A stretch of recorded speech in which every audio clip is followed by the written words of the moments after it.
राजस्थान में 2023 के विधानसभा चुनाव को लेकर तैयारियां जोरों शोरों पर है। उसके लिए राष्ट्रीय लोकदल भी अपने कार्यक्रम आयोजित कर रही है जगह जगह पे। आज राष्ट्रीय लोकदल का कार्यक्रम जयपुर में था। इस वक्त मेरे साथ बातचीत करने के लिए मौजूद हैं पूर्व विधायक डॉक्टर अजय तोमर जी। हम इनसे बातचीत करेंगे क्योंकि इनको भी एक जिम्मेदारी दी गई है राजस्थान के लिए। सर, सबसे पहले आपका स्वागत है। धन्यवाद।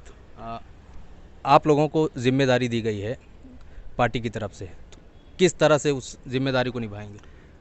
एक्चुअल में जो जिम्मेदारी हम लोगों को दी गई है प्रभारी के रूप में, क्योंकि राजस्थान भी पूरी तरह हिंदुस्तान के उन हिस्सों में आता है जहां पर किसान और कृषि प्रधान क्षेत्र अधिक है। उत्तर प्रदेश, राजस्थान, हरियाणा, ये वो क्षेत्र है जहां पर किसानी पेशा मुख्य पेशे के रूप में आता है। और यहाँ पर पिछले बहुत लंबे समय से, और जो केंद्र की ये सरकार है, इससे पहले वाली भाजपा सरकार भी ऐसी थी करीब करीब वसुंधरा राजे की, उन सरकारों में किसानों की तरफ किसी प्रकार का ध्यान नहीं दिया गया था। यहाँ पर जो सबसे बड़ी समस्या राजस्थान में है वो पानी की समस्या है, क्योंकि फसल का जो भूमि है उस पर अगर सीजनल 3 या 4 महीने बारिश हो गई तो फसल हो गई, और बारिश अगर नहीं हुई तो उसके 12 महीने ख़राब हो जाते हैं। तो यहाँ की जो सबसे बड़ी एक समस्या है पूर्वी राजस्थान नहर परियोजना, जिसको राष्ट्रीय परियोजना के लिए हम लोग लंबे समय से, और हमारे राष्ट्रीय नेता चौधरी जयंत सिंह जी इस बात को उठा रहे हैं कि इस योजना को अगर राष्ट्रीय योजना नहीं घोषित किया गया तो राजस्थान के 13 ज़िले पूरी तरह बर्बाद हो जाएंगे। आने वाले 2 या 3 सालों में इन ज़िलों में पानी की समस्या पीने तक के लिए भी आने वाली है। तो हमारा पहला काम यहाँ होगा कि हमारी किसान और किसानी पेशे को जिंदा रखना है। तो हमें हर हाल में पानी की समस्या, वैसे भी आज पर्यावरण दिवस है और पर्यावरण दिवस पर मृदा संरक्षण के लिए बात चल रही है। तो एक तरफ ज़मीन की उर्वरक क्षमता ख़त्म हो रही है, इसके बहुत सारे तत्व समाप्त हो की तरफ है, दूसरी तरफ पानी की समस्या है।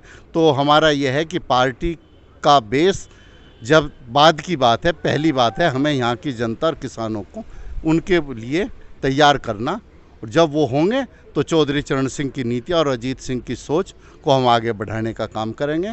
जैन जी की विचारधारा को जन जन तक पहुंचाने का कार्य राष्ट्रीय लोकदल करेगा। विधायक जी, अभी मैं आपको सुन रहा था, आपने 2 प्रमुख मुद्दे रखे, एक तो पानी की और एक जातीय जनगणना की।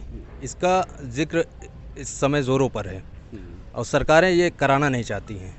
आपको क्या लगता है, क्या कारण है? सरकार जानबूझ के इसलिए नहीं कराना चाहती, जो हमारी केंद्र की सरकार है वो पूरी तरह आरक्षण व्यवस्था को ख़त्म करना चाहती है, जबकि अब केंद्र की सरकार आरक्षण व्यवस्था को इसलिए ख़त्म करना चाहती है क्योंकि केंद्र की सरकार ने सारी की सारी संस्थान, चाहे वो एयर इंडिया हो, चाहे रेलवे हो, चाहे BSNL हो, चाहे BPCL हो, जो भी सारे के सारे हैं, सबको प्राइवेटाइजेशन, निजीकरण की तरफ ले जा रहे हैं।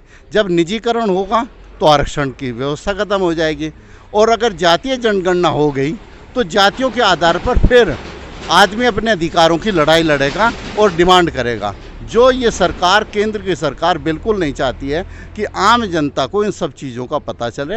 आंकड़े छिपाने का काम केंद्र की सरकार सदा से करती आ रही है, और अब भी केंद्र की सरकार आंकड़े, बेरोजगारी का आंकड़ा इस सरकार ने छिपाया, जनसंख्या में जातीय जनगणना का आंकड़ा इस सरकार ने छिपाया। ये सारे आंकड़े, वो वैकेंसियाँ नहीं निकलती हैं। पिछले 2 सालों में मिलिट्री में केवल 7 रैली हुई हैं, जबकि हर साल लगभग 14-15 रैलियाँ होती थी। 2 साल में 7 रैली हुई हैं।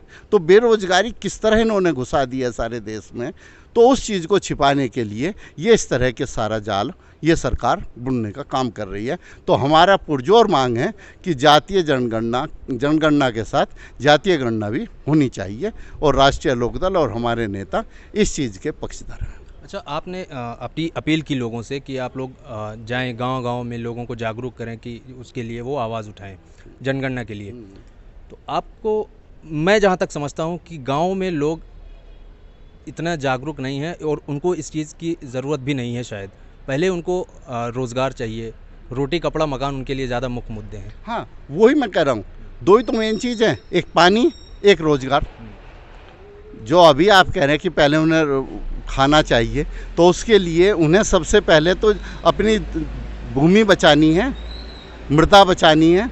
उसके लिए हर हाल में यहाँ पर पानी की व्यवस्था हो और रोज़गार मिलने की व्यवस्था है कि इतने प्रतिशत ओबीसी, इतने प्रतिशत एससी, इतने प्रतिशत एसटी, इतने सामान्य में भी गरीबी रेखा से नीचे के व्यक्ति, आरक्षण की ये व्यवस्था है। इस व्यवस्था को पूरी तरह ध्वस्त करने के लिए ये सरकार जातीय जनगणना नहीं चाहती है और हम हर हाल में जातीय जनगणना के पक्षधर हैं।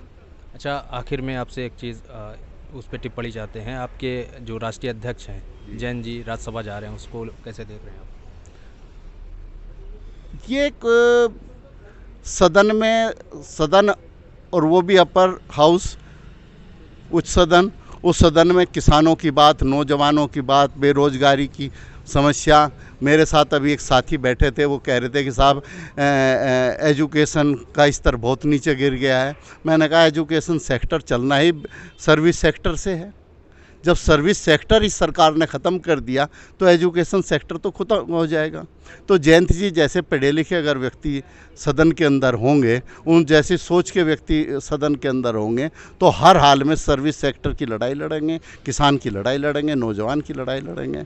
तो ये एक बहुत सकारात्मक काम होने जा रहा है और ये गठबंधन जो उत्तर प्रदेश का है उसको भी धन्यवाद देंगे और अपने विधायकों को भी।